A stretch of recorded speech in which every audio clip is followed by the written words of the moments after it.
Hello and welcome everyone to the National Outdoor Learning Initiative's community of practice for schools and districts moving learning outdoors.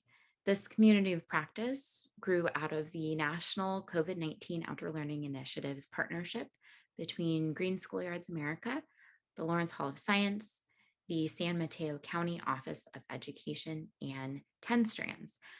We've been meeting since June 2020, if you can believe it, and this is meeting number 47. Our meeting today is hosted by myself, Lauren McKenna, and I am a program manager with Green Schoolyards America. Our meeting today will feature guest presenters from Linden Waldorf, a school in Nashville, Tennessee. This is a second presentation by Linden Waldorf. They also have a wonderful case study on their school and how they responded to the COVID-19 pandemic. We'll hear from Tricia Drake and Jared Bradley. And as introductions for both of them, Tricia is the head of school at Linden Waldorf, which is an independent school serving children in preschool through 8th grade in Nashville. She holds a Master's of Education in Independent School Leadership and a Certificate of Waldorf Administrative Leadership. Jared is president of the Badley Projects, Incorporated. He is an accomplished architect developer with 20 years experience that carries a Tennessee General Contractor's License, BC Unlimited, and a California General Contractor's License, with a variety of built work in both San Diego and Nashville. He is a parent of Linden Waldorf students and was actively involved in the school's plans to take learning outdoors early in the pandemic, offering construction advice and plans for outdoor pavilions and more, a project that he and Tricia will now share about. So without further ado, welcome Tricia, welcome Jared. Thank you for being here. And we'll let you take it away. Thank you, Lauren, for having us today. It's my pleasure to join you and Green Schoolyards. I'm here today. My name is Tricia Drake. I'm the head of Linden Waldorf School in Nashville. We are an independent school serving children in early childhood through 8th grade. And the summer of 2020, I had asked my colleague who is joining us here today, Jared Bradley, who is a parent at our school and an architect. I had asked him to help us design outdoor classrooms to respond to the need at that time. Since that time, we'd love to check in with you and show you a little bit about how what we learned in our outdoor learning experience, how that informed our new construction of a middle school facility this past school year. So I'd love to turn it over to Jared Bradley, who is a parent at our school and helped us create this new environment that we have that we're so thrilled with. Jared?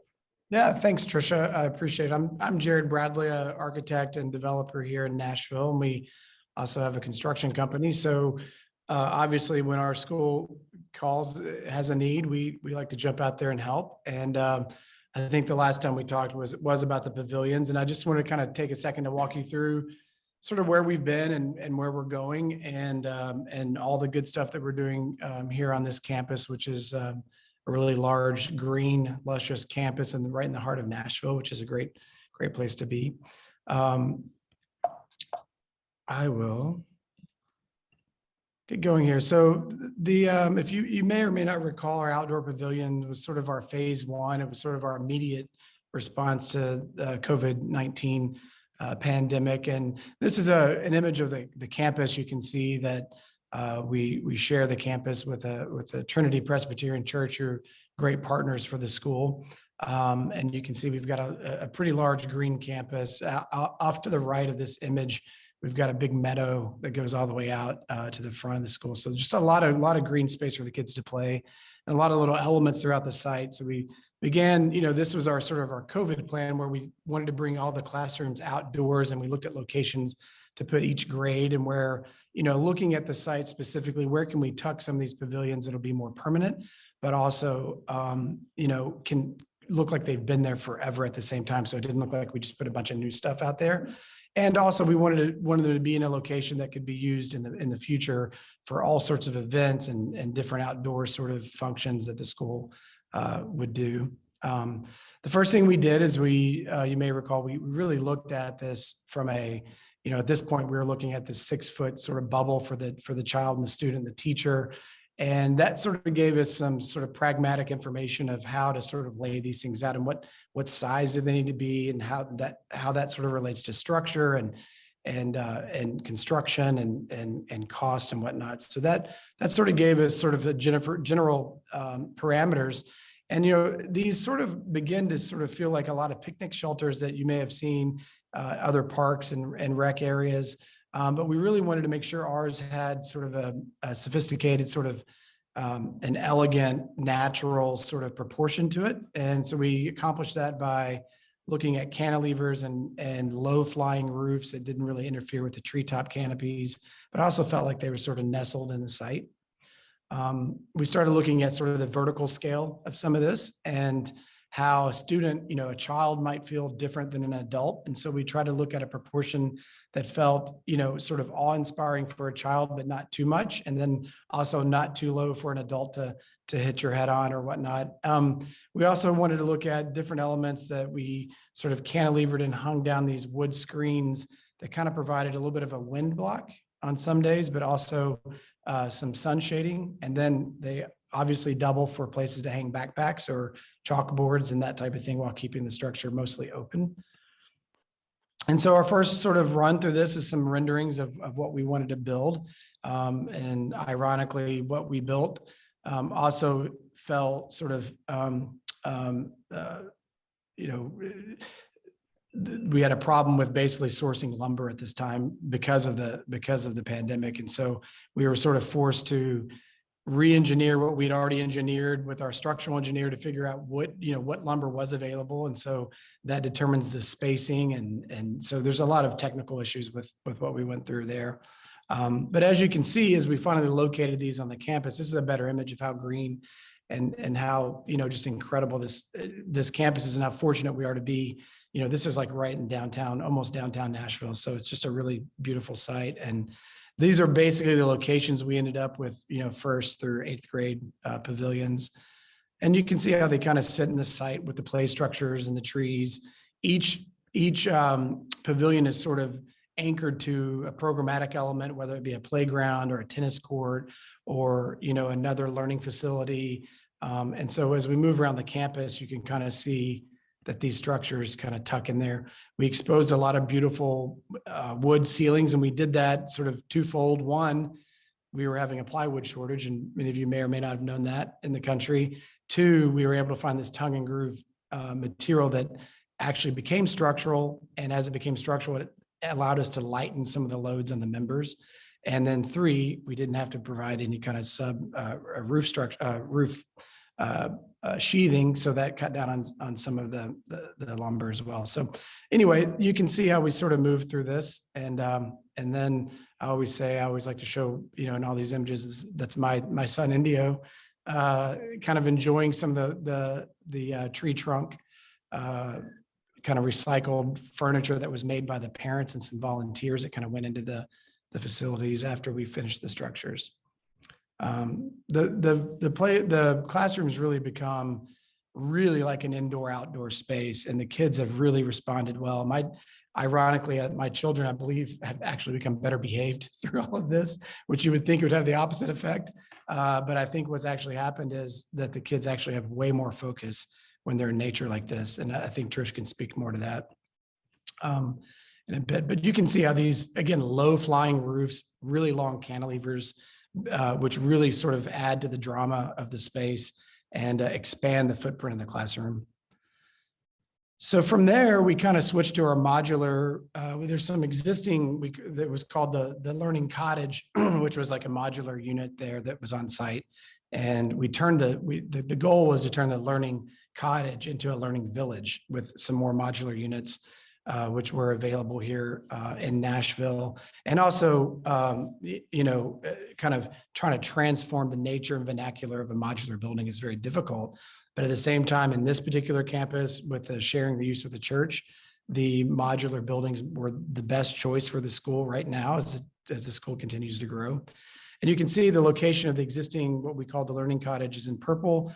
And we were going to add a new learning cottage to create a learning village, and then create some really beautiful negative space between the two structures to allow the kids to have some outdoor space. And our whole goal was that every classroom would open completely up to the outside. And so even when you're sitting in a building, we have the ability to open up the modulars for indoor outdoor learning, to kind of further enhance that sort of COVID awareness and also just more healthy way to spaces to be in.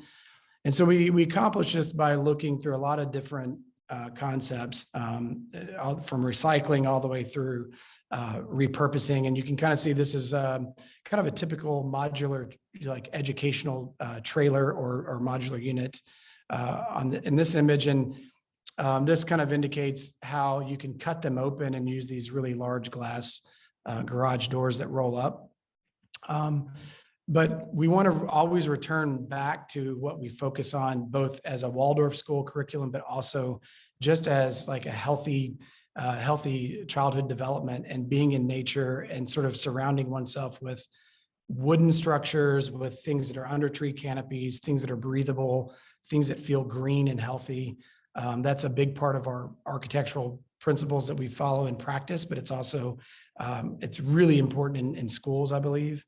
And then on rainy days, like you can see, like, what do you do on rainy days? Well, in most climates, if it's not too cold, you can still be outdoors if you open the building up right and provide enough cover at those openings. And then, so you're not sort of, I like this little image of a pouting child because it's raining, but we all know Waldorf kids play outside in the rain anyway, so that would never happen. But regardless, we wanted to kind of think about those elements. We wanted to think about bringing those natural colors and materials and elements indoors to so more of a, again, interior health that we're thinking about.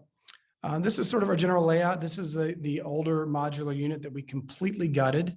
And what we did is, you can see we've angled these red arrows show where we wanted to really concentrate and focus our exterior attention outward. And that's where we put some large glass doors. But if you notice, the classrooms are all sort of spiraling from the middle. And that way each classroom has its own exterior walls. Egress and ingress is all happening on the exterior walls. And that required us to build a large sort of wooden structure around it to sort of help that circulatory process and also to give some breakout space. And then we brought a new unit in that we had custom built, layout wise, where it's open all the way through so you can see through these units. And then they have a dialogue with this existing structure. So now we've sort of created a much larger sort of outdoor campus that all opens out to this wooden structure that actually surrounds this is an existing wood deck at the front. So this should be brown, but in the exhibit, it's not. You can see how you can circulate around all of that. And then finally, you can see some of our elevations where we cut the doors in, where we added more circulation space. Some of the renderings you can see here early on. The idea was that at all points in time, you can see through the building and see nature through the building at almost every place that you go on campus. There's an awareness from student to student. There's awareness to nature. There's awareness to education, and there's awareness of playing and recreation. And so these are sort of the finished spaces. Again, you guys may think about this from an education standpoint. The buildings had to be sprinklered, and so that's a challenge. As Trish handled most of the fire suppression team that had to be on site all the time, and the nuances of that. So those systems are dropped in, but you can see how the glass doors sort of operate, and you can see through the space to our pavilions. So what we've actually done is created a conglomeration and sort of a composition of structures and different spaces in the campus that really embrace nature. You can see what's happened here with even the furniture can be, there's those desks that can be kind of made in the round, and so some more communal feeling in those spaces. And then here you can see how we've bridged the existing structure and the new structure with this large sort of wooden structure that wraps the building. Picnic tables, kids can hang out. You can see other students learning. These doors are open almost all the time, even in weather that you wouldn't think it would be, which is great. And then, of course, just some more images. This of some smaller classrooms for Spanish and for math classrooms and that type of use. Again, you can see the pavilions from phase one in the background, and how we've sort of kind of moved around the campus to make that all sort of a success right now. So I think with that, I will turn it back over to you guys and field any questions that you might have or thoughts. Thanks so much, Jared. It really makes me proud to see this, and knowing how much of a collaborative effort it was. We tapped into our director of education and her expertise to help us inform the design from a pedagogical standpoint. What do teachers need? What do our students need? What are the specific developmental needs of middle schoolers, knowing that this was going to be largely a middle school, a space for our middle schoolers. And it has just turned out to be it far exceeds our expectations. We just moved into this building right at the middle of March, so just about a month ago. And it's just been amazing. People are so excited about it. Our students love it. I think especially for our middle schoolers, they feel like they now have their own dedicated middle school sort of quad, which is exactly what we were going for. And Lauren, like Jared said, these buildings will allow us to continue to move through COVID in a very safe way. The doors and windows go up, and we feel like this is the perfect outcome for the unique challenges that Linden was presented with. And we're always available to answer any questions. Happy to hop on a phone call with anybody that might ever have a question about how we did it and how we can help another school meet their needs as well. Thank you so much. Those are really beautiful images, and it's nice to see them progress to this point. We saw some images of your school early on in the pandemic, and to see these spaces in use is really special. And thank you for being with us today, and taking the time to share your experience with this online community, and share inspiration.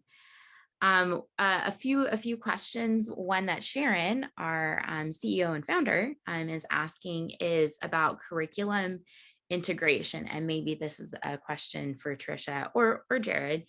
And how was that done with the new spaces between the indoor outdoor? Speak to it just from what our teachers were asking for.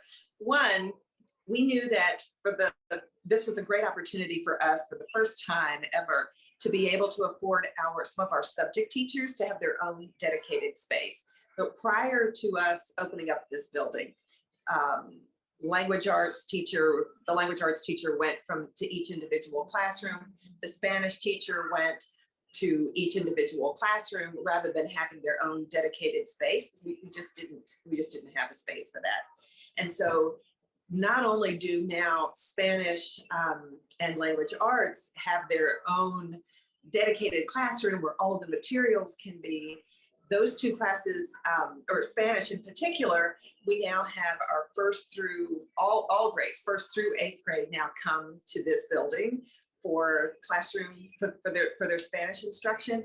And it really gives our elementary school students a taste of what it's like in middle school. Their parents are thrilled that their young children get to be a part of this new energy. Everybody loves hanging out on that deck. And so programmatically, it's been a huge benefit to us. And for people that might be new to Waldorf education or Waldorf pedagogy, so much of our programming really was already taking place outdoors or informed by the outdoors. We have 2 recesses school-wide twice a day. So being able to tap into our students' love of the outdoors and being able to offer a space that still keeps them connected has been wonderful. It's just been great. That's beautiful. Another question that Sharon is asking, and this is for Jared, who we know has done some work in Nashville, but also in San Diego. Have you done this sort of work in San Diego, but elsewhere? And what suggestions do you have for people wanting to do similar construction at their school? Yeah, I can tell you, I've never done this kind of work before anywhere.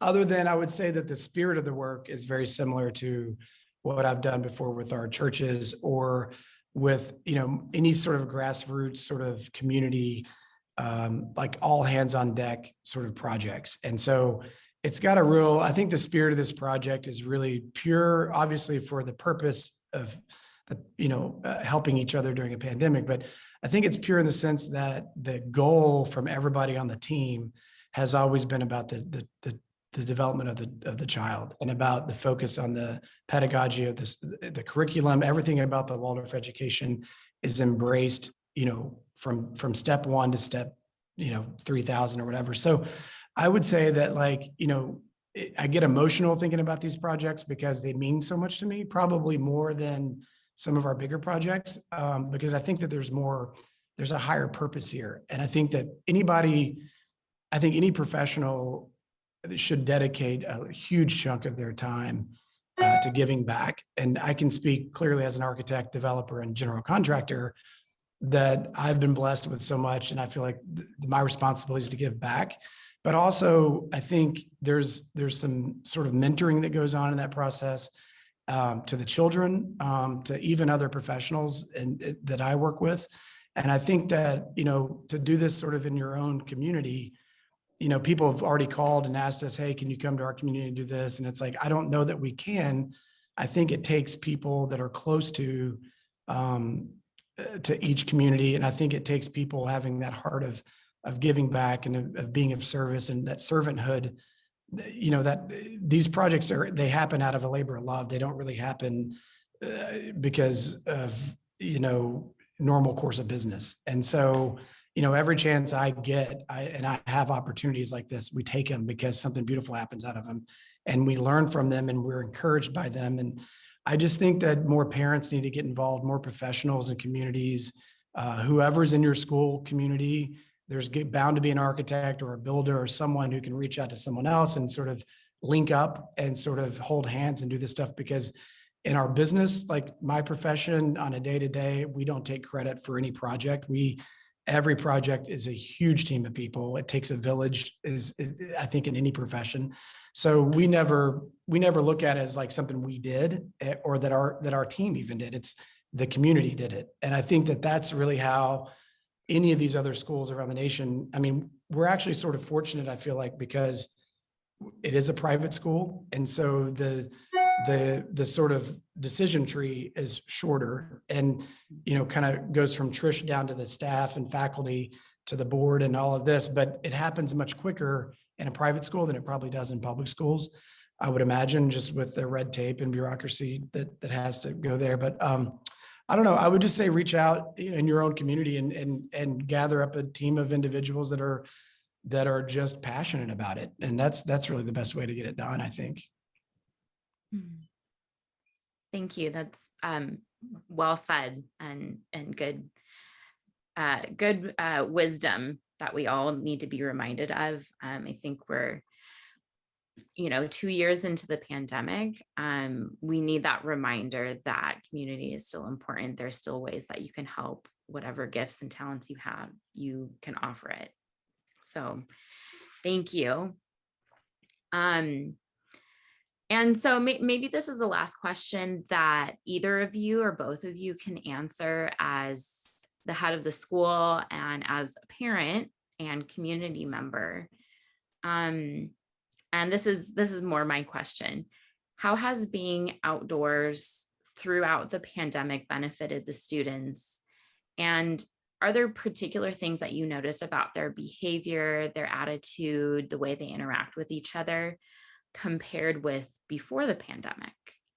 And any stories or observations you want to share? Well, I'm sure Jared, as a dad of 3 boys, can speak to what it's like to be at, like how maybe their energy has changed at home as a result of being outside. I can tell you that even after that first year, well, I mean, just a few weeks into that first year, once we sort of got into a new rhythm of being outside, behavioral problems, students maybe that formerly had trouble focusing or needed to be, needed a reset, we noticed a really marked decline in any type of behavioral issues. And I don't think it was just the novelty of being outside. We accredit that to truly being in nature, and students really, I think it alleviated their anxiety, whether they knew it or not. They might have been feeling anxious, or families were feeling anxious. Think back, this was before vaccines. This was right when we were all sort of new to this, and being outside, we knew was one of the safest responses. And so we noticed immediately that students were more focused, they were more at ease. I had students or teachers that would say, normally they would try to send a student outside to reset, and they're already outside. So it's been great. I think the other thing is that it really taught our students how a school's mission can be brought to life. I mean, they saw in concrete terms how their parents, the adults in their school community, and themselves were invited to be a part of this really transformative, innovative process that was hard. And we all made sacrifices to make it happen. And I think coming out of that, and maybe normalizing what it's like to be sort of an outdoor, to have a lot of your classrooms still being outdoors, they recognize that a community can come together to do some pretty amazing things in service to their mission. And our students know very well that we did all of this for them. They were at the center of everything that we do. And I feel like, as a parent in the school, as well as the head of the school, I feel like that's been one of the greatest gifts to our children, is that they saw our mission in action. I'd love to hear what Jared has to say. Yeah, I would just add 3 points. I would just say laundry, laundry, laundry. I mean, it's just, no, I'm kidding. It's not that bad, but I will say that 2 points that I would add to what Trish said. I'm 100%. I mean, Tricia bringing up the whole point that it was the whole community involved, the children being, I think that I was speaking that when I said about mentoring, the children got to see the parents almost like a barn raising every day. And it was this whole community. It was really beautiful. But I would add that what I've learned as a parent is that there is no bad weather, just bad clothing, as we've learned in the wintertime. And then also, I would say that there's nothing that makes me more, 100% sure that Waldorf education is just the best for my family, in that by seeing how the school responded to the pandemic, as opposed to some of the public school systems and some of the other private schools, for a school that isn't focused really highly on high-tech education or technology at all, probably had one of the best responses to COVID. We almost did, I don't think we missed a beat of education. My children, I felt like, increased their education through COVID, and there was very little problems. Even the days we had to do homeschooling, it was just remarkable how this school and the faculty responded to something like this. Because I have friends in the community, and I heard nothing but nightmares and nightmares and nightmares. And I was like, when's the boot going to drop on Waldorf? And it never did. We just cruised right through it. It was it's an inspirational and beautiful kind of story. And I'm very, very grateful that I got to live it with everybody. So I'm very thankful to the Linden Waldorf School for teaching my children, but allowing me to be a part of it too. Thank you so much. Are there any last thoughts? Maybe a last question is like, where do you go from here? Like, what's next? What does the future look like for either your families or the school? That's a great question. I think doing this construction and reimagining what our middle school experience was like for our students, knowing that we are prepared now to really face any kind of health and safety concerns with COVID. And just knowing that we have an incredibly supportive board. Jared and I now know that we can go to our board, we can go to our faculty, we can go to our parent body and brainstorm whatever innovative thing we might need to come up with next. It has really given us so much confidence that the school is well positioned, that our students are receiving the most rich, wonderfully fulfilling education that they can on a beautiful campus. I think we're just thrilled that we have this partnership and that we're really eager to face whatever comes next. Yeah, I thought you were going to go to the treehouse discussion, but it might be next, but I don't think we'll get that past the board. You can still dream big. Right. That's where I was going next, was vertical, but I don't know if Tricia's there yet. So We've had a great run. We love working together. Our board is amazing. We work with the most amazingly dedicated group of professional educators. Our parents are amazing. Like I feel like I have the best, easiest job in the world. And as long as Jared agrees to design whatever crazy thing we come up with next, then I think we're good well into whatever comes next. that's right. Well, thank you again for sharing with us today and taking the time to share beautiful images, stories, reflections.